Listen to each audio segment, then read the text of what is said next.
Тож проголосували, знімати в самій кабінці не можна, але побачили, обов'язок громадянський виконано.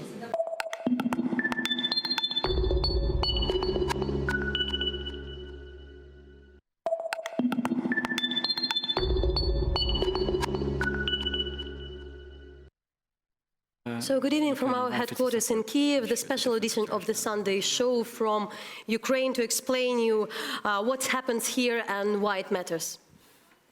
So today we want to talk about the expectations, what we think will happen with the elections, how they'll proceed. We'll also be checking in with people across the country and looking at different cities, west, central, and east, to see how the actual voting is taking place.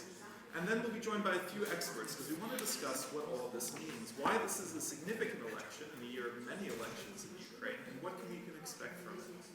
And please be sure that you take an active part in our show by tweeting us, following our Twitter at Hromadske, and using the hashtag Hromadske.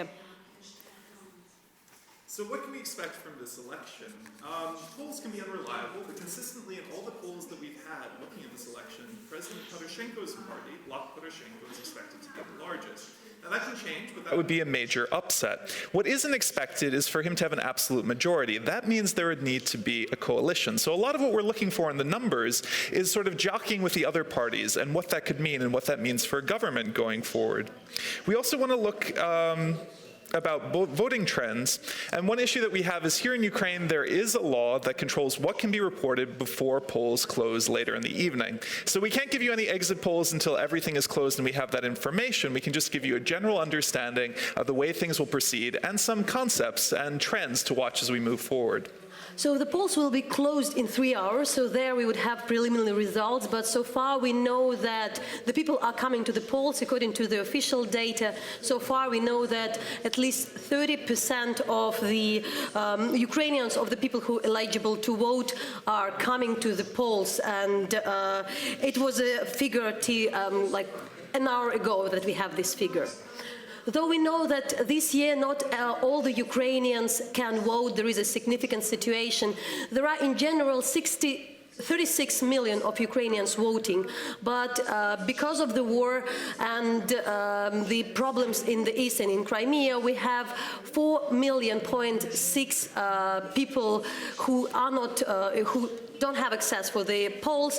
It's about 8% of the voters in general. Mm-hmm. So what that means is we're looking at this election, it's significant who does vote, but it's also very significant who isn't able to. So we have an infographic that we want to share with you and show and give you an indication of that right now. The regions that we're looking at where not everyone is able to vote is Crimea in the south, which is Russian occupied. So the 12 seats, which would represent Crimea directly, those elections aren't taking place at all. In the so-called Donbass, which is made up by the Luhansk and Donetsk regions, it depends on the district, because there are areas which are Ukrainian controlled within that territory, and there are areas which aren't. So if we look at that number, we have about 61% in Donetsk who are able to vote and only 45% in Luhansk. Now when we talk about Crimea, though, the issue is they are able to go to a different area of Ukraine and vote. Now Ukraine has two different types of vote. You have a partyless vote, and then you have a vote for your local candidate, the so-called majority districts. The issue is that in this election, not particularly many people from Crimea registered to vote. The deadline for that was October 20th. They had to leave Crimea once to sign up in order to be able to vote, and then go back today in order to vote. From the Autonomous Republic of Crimea, 2,864 people registered, and in Sevastopol, 774. Now that is a decrease from when we had the last presidential election, when over 6,000 people in both territories registered. But you can see more figures at our Twitter page at Hromadske. All the statistic is there, and we will be following you. But now we're gonna to check how the elections are running all around the country. So we would go first to the west, what I understand. Yeah. So remember, you can use all of the social media at Hromadske and the hashtag Hromadske to give us questions if you'd like to ask. But first, we want to be taking a look at Lviv. So we should have a fun graphic we can put up that shows you that we're talking here in Kyiv to people out out in Lviv, which maybe they'll even find and put on the screen sometime soon. But to give you a little background, Lviv is a western Ukrainian city, predominantly Ukrainian speaking. So it has not been affected by the fighting as much directly. And it's also generally a center for pro-Ukrainian language sentiment, for issues of preserving Ukrainian cultures. There we have now. So we're in Kyiv in the center, and we're going to be having a Skype call with someone who's been out in Lviv. And we're going to talk to Halia Shiyan, who is a writer based there. And actually, we want to ask her, so how the situation is in the West? Did people come, and how it in general felt during these pretty significant elections?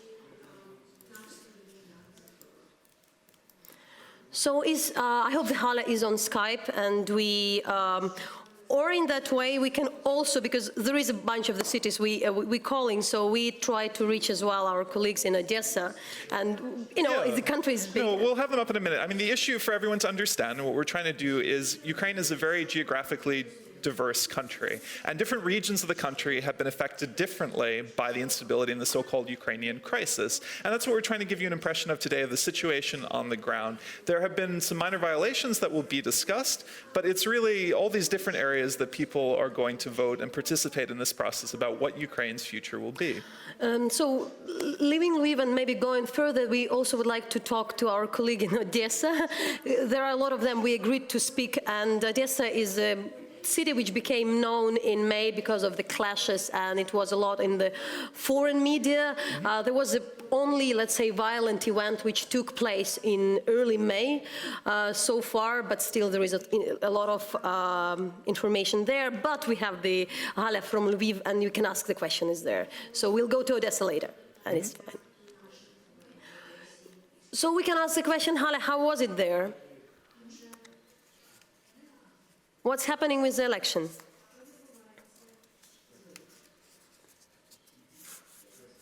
Halia, can you hear us? Yeah, we hope the Skype works and we can talk.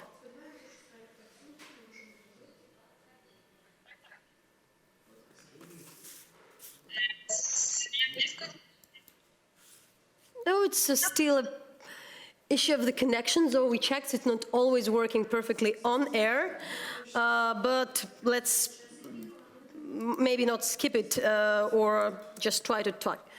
As far as we know so far from the ground, following the news, we know that the situation is rather calm. People voted, as I said, like there were some minor violations. There is an extreme number of the observers coming from all over the country. It's up to a few thousand people. This is probably the most observed election in Ukraine's history. I mean, that's an important thing to keep in mind. There are a lot of observers, a lot of journalists. There's a lot of interest being shown in this election and what it could mean for Ukraine after the Maidan revolution and after all the destabilizing that's gone on recently. So, so far, there are a lot of people logged in to tell us we are getting, we having the people who can talk to us, what I understand. And just let us know who is there, because we have prepared the Skype from Kharkiv and also Mariupol and the city near Donetsk, which is Slovyansk, under Ukrainian control. So who is there? We would ready to talk, but in general, we're giving you the feeling that the elections are happening. It is a different turnout depending on the territory, because it's still hard to access some of the areas in the east. You know, the people not that much interested into the election. Those especially who are suffering. It also mirrors the fact that, you know, as Natalia is pointing out, different Ukrainians in different areas have been affected differently by the crisis. So what we want to do now is we can bring up the infographic. We'll try this again. We're going to try and go Kyiv to Odessa. And as Natalia had mentioned, Odessa is an interesting region because it is in the southwest, so it is predominantly Russian-speaking, but does not border on Russia, or there's areas there.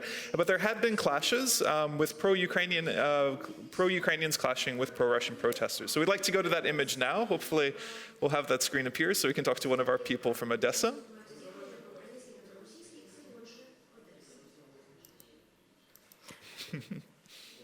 We still, I think that our directors is still trying to figure out so many places in Ukraine.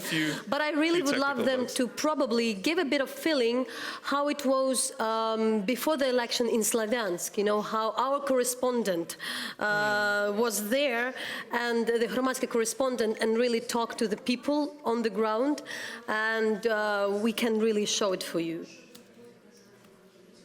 Yeah, that's what we want to give now. So we have a video that was on Hromadske a little bit earlier to kind of set the mood. As you may know about Slovyansk, this has been a center for separatists in the east that was retaken by Ukrainian forces during the summer. This made it a key symbol, and has continued to be with, you know, prominent issues of rebuilding. I think they even had a march after the city was retaken, and it's still an area where people have relatives who are living in the Donetsk region, an area still controlled by the DNR.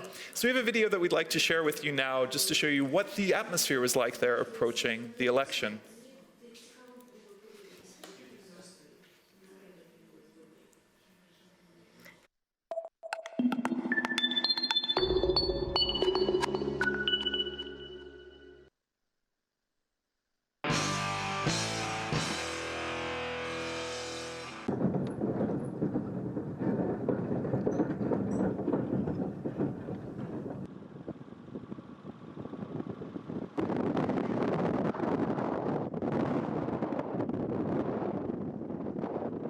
Ми приїхали на Донеччину, зараз заїхали в село Семенівка, відоме тим, що тут дуже великі руйнування були під час обстрілів, це неподалік від Слов'янська. І тут є, до речі, герой, який був в одному з сюжетів громадського на самому початку, коли сюди тільки зайшла українська армія. Ми заодне хочемо перевірити, чи в ньому допомогла якась держава відбудувати, в нього повністю зруйнована хата. Домовилися з ним зустрітися, ну і взагалі подивитися мешканців, запитати, чи взагалі в них збираються на вибори приходити. Подивитися, як тут відновлюється село.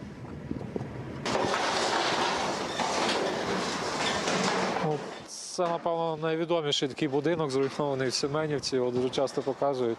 Він при дорозі, і справді тут вражаюче руйнування. Це, власне, Ілля, власник цього будинку. Що відбувається? Якісь роботи йдуться, чи є якась допомога? Вообще никаких, ни помощи, ничего не оказывается. Самотужки все сам, даже мусор сами вывозим. Вот. Как бы разбираем все, там какие вещи достаем, пооставались.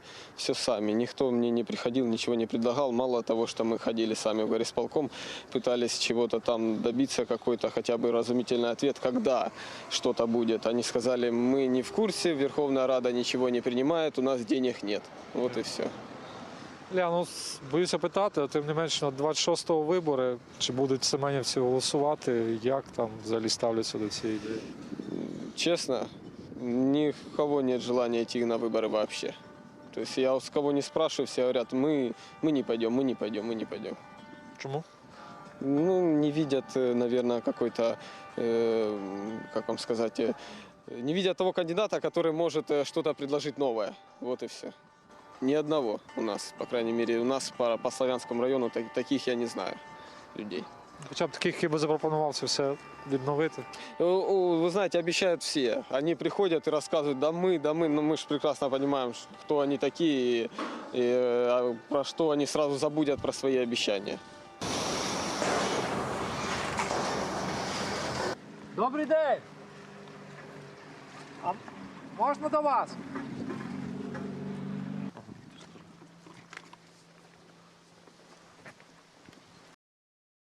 У вас так зруйнована хата страшно.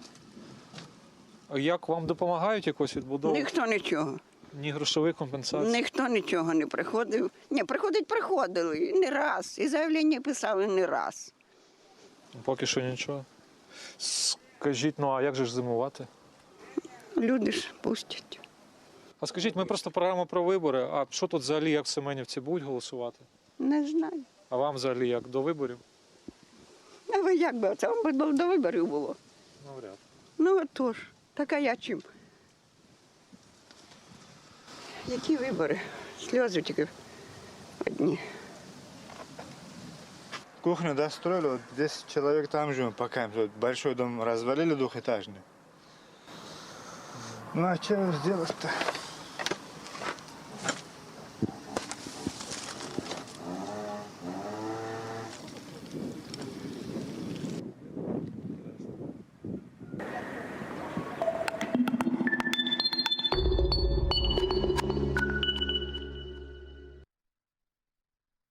And we're happy to have here in Kyiv Andrew Wilson, who is senior fellow on the European Council on Foreign Relations, and Balazs Rabik, who is a visiting scholar with the Carnegie Endowment. They are both experts on Ukraine and not just that. So the question we ask, well and beyond that, the question we wanted to ask you, both of you first, is to put this in some context. Why does this election matter? What is the significance for Ukraine? Well, first of all, we're not the experts, you guys are, so congratulations on the project. The West really doesn't need to listen to the likes of me. It's good to hear it coming straight from you in Kyiv, so good luck. Why is it important? Well, remember how all this started? It was a popular uprising, a hope to change Ukraine's dysfunctional society for the better. The story changed. It became a story of Ukraine's survival, or at least the borders of the state in which it might survive. So the hope is to use that election, this election, to get back to that original story, to get back to the difficult job of changing Ukraine for the better. Now, you had a book that came out. Do you deal with that story? Is that the narrative you present there? And the book is called Euromaidan? Ukraine crisis, what it means for the West. Ukraine crisis, what it means for the West. Okay. Scandalously cheap, €13. Yeah, I bought it. Well, it's about three things. Ukraine is the middle third, the kind of meat, really. But Ukraine crisis is kind of a misleading name because it's pejorative. As I said, answer to the first question, the original aim was to change things for the better. Plus, it's, Russia's crisis. Russia caused it. Russia's the aggressor. So the first third is about Russia and Russia's pathologies.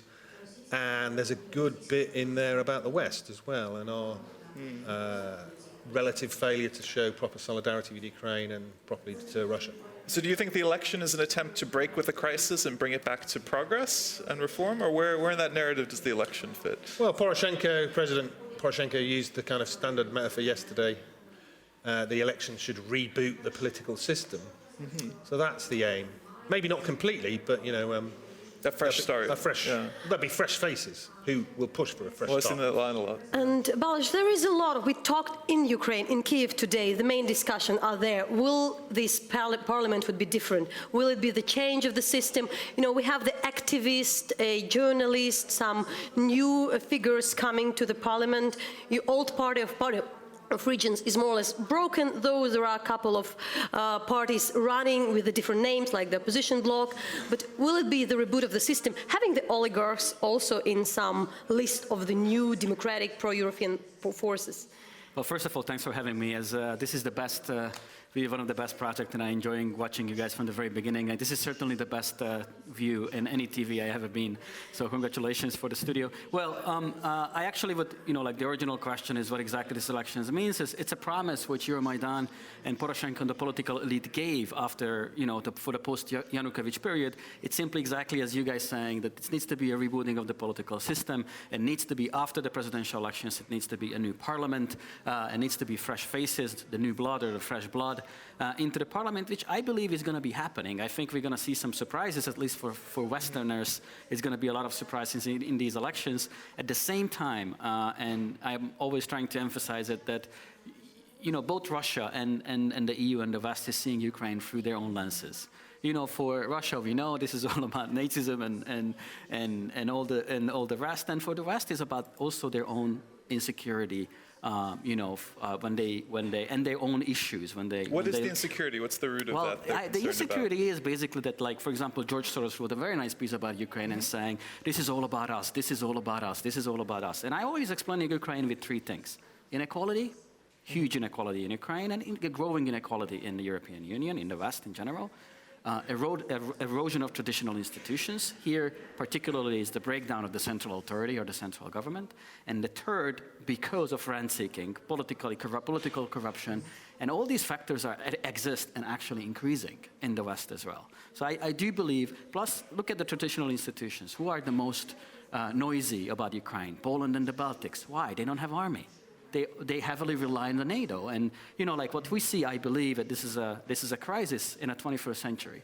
Russia is offering a 19th century solutions, right? A saint coalition again against the revolutionaries, and we're trying to mobilize the West are institutions from the 20th century, the NATO and the EU, and I'm not sure, and this is where the Well, insecurity is coming from. What is the 20th century or 21st century answer to the European Union is the answer to the 19th century?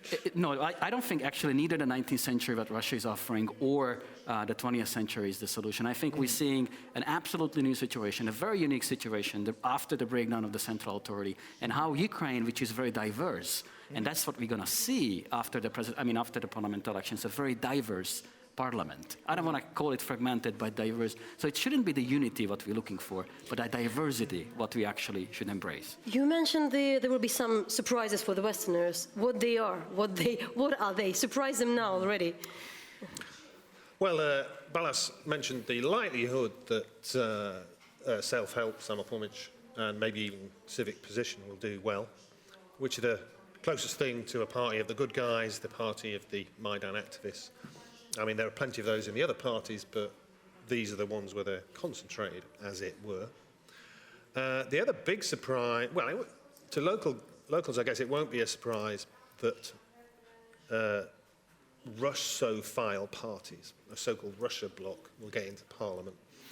One's called the opposition bloc, maybe the communists, and also a party called Strong Ukraine. We're in a very strange position. You probably won't like me saying this, but maybe we should wish for them to get in, because then at least Russia works through those guys, tries to have influence through political means, and doesn't use military pressure or turn the gas off this winter. For me, exactly. I think if the first polls, the last polls were correct, we're going to see a surge of samopomich into the parliament. It is going to be actually a surprise, I believe, for many Westerners, simply because this is coming from it's a very detail from Lviv. But samopomich exists for 10 years. It's nothing new for the locals. It's something which is still alien in Ukraine, because there's the vast majority of the Ukrainians are say, please, state, care of me, right? So this is, and I believe if it's going to be happening, then after the last parliament elections, who was the surprise, Svoboda, we're going to see another Western Ukrainian surprise, samopomich, and what a difference that makes. I believe the Ukrainians were voted for Svoboda for fight with the Donetsk rules or with the Donetsk people in the government, with the Yanukovych clan, and now the Ukrainians are turning into something which is called samopomich, and it's a very, very positive message that there is a resilience. But this is a totally different resilience. We want to be relying on ourselves more than ever before. And this is a fantastic message within a new Ukraine and creating a new Ukraine. But a question, and maybe this is more of a question to Andrew, but that both of you can contribute to.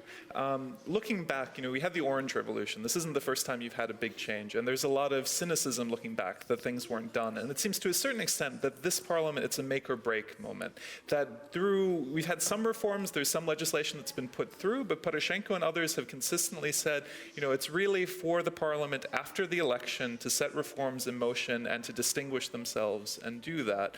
And there's a lot of fear, people talk about a third Maidan, they talk about other protests, they talk about all the things that could happen if those promises aren't kept, if they aren't lived up to.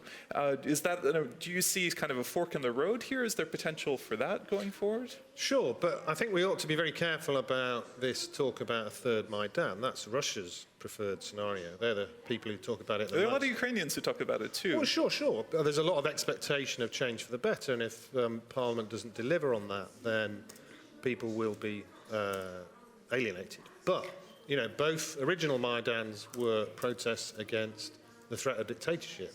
You can't really rerun the same thing when you have a weak and badly performing democracy. That's a different scenario altogether. But, sure, people expect this to be maybe not the end, or even the beginning of the end, to misquote Churchill, but at least at the end of the beginning, a transition into some kind of change. It may well be a short-lived parliament. It may well be one step, and then the next parliament will be able to take bigger steps. And how long it lasts depends on how much pressure Russia puts on. It's going to be a very difficult winter. That's for sure. And we will talk on that tonight. We will have a summary discussion at, I know that it would be 1 p.m. in Kyiv, 11 GMT, and 17 on the East time. And being here in Ukraine, we want to finish this short issue during the daytime with called to Slovyansk, to the city very close to Donetsk, which for a while was the, for a couple of months is there where the Russian separatist force is based. And we're talking to Oleg Yatsenko, who is there, just to get you the feeling that things are not happening just in Kyiv. So, Oleg, what is happening there? Tell us, give us the feeling of what are election in the east. In English. Yeah. Okay. So the elections here are now taking place in peaceful conditions. There is no major violations as it was on most of the almost all previous elections here in this region. Are these elections being closely watched? Are there more observers than usual and journalists? Yes, it's a crucial importance here to control the elections so that they will be free and fair. So a lot of journalists are here and a lot of election monitors. And so we have this video, which I know you couldn't see. It was even hard for us to register on each polling station because all the necessary number of the election monitors are already there. Oh, I see. Now, we had this video where we were looking at the mood there and just how people were feeling that many people were frustrated. What has the mood been as people have been voting? Have they been excited? Have they been frustrated? Have they felt that their voices have been heard or not? What has the sentiment been there?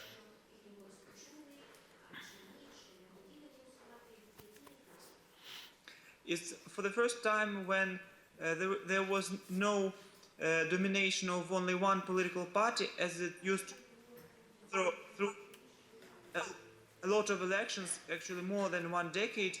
Party of Regions, the adherents of President Viktor Yanukovych, who after Maidan fled to Russia. Mm-hmm. Yeah, now they don't have this stable majority.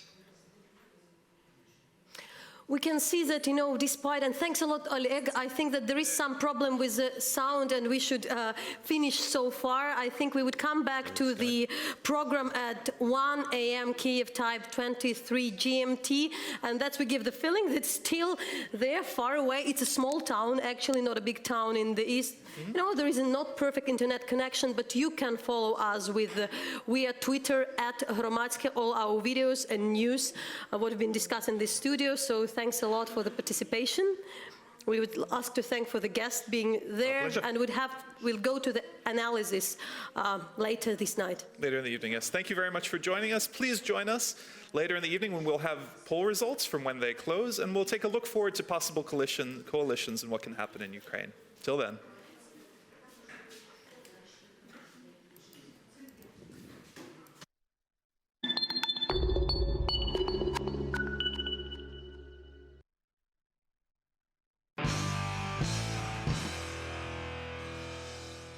Адмінресурс карається позбавленням волі на термін від 5 до 10 років. Фальшування виборчої документації – від 3 до 7 років позбавлення волі. Незаконна агітація – громадяни штраф 510-850 гривень, посадовці 850-1360 гривень. Незаконне голосування – штраф 1700-5100 гривень, або 3 роки обмеження волі, або 2 роки виправних робіт. Перешкоджання спостерігачам – 3 роки позбавлення волі.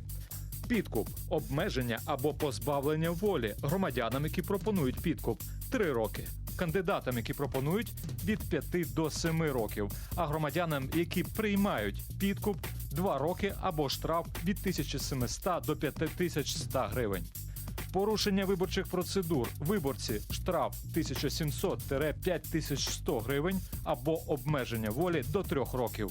Службовці – штраф 5100-8500 гривень або обмеження чи позбавлення волі до 3 років. Пошкодження скриньки – від 5 до 7 років позбавлення волі.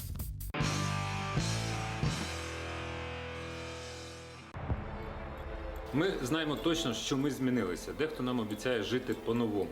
Але насправді треба бути пильними на цих виборах, оскільки майбутнє дійсно залежить від нас. Громадяни мають контролювати всі процеси в державі. Це наша з вами справа і наша відповідальність. Перше, з чого починається влада, це вибори. Тому саме зараз час взяти участь у загальнонаціональному проєкті по контролю чесності виборів «Очі України». Тож підтримайте ініціативу та долучайтеся. Заходьте на сайт oper.org. Тут ви можете відстежувати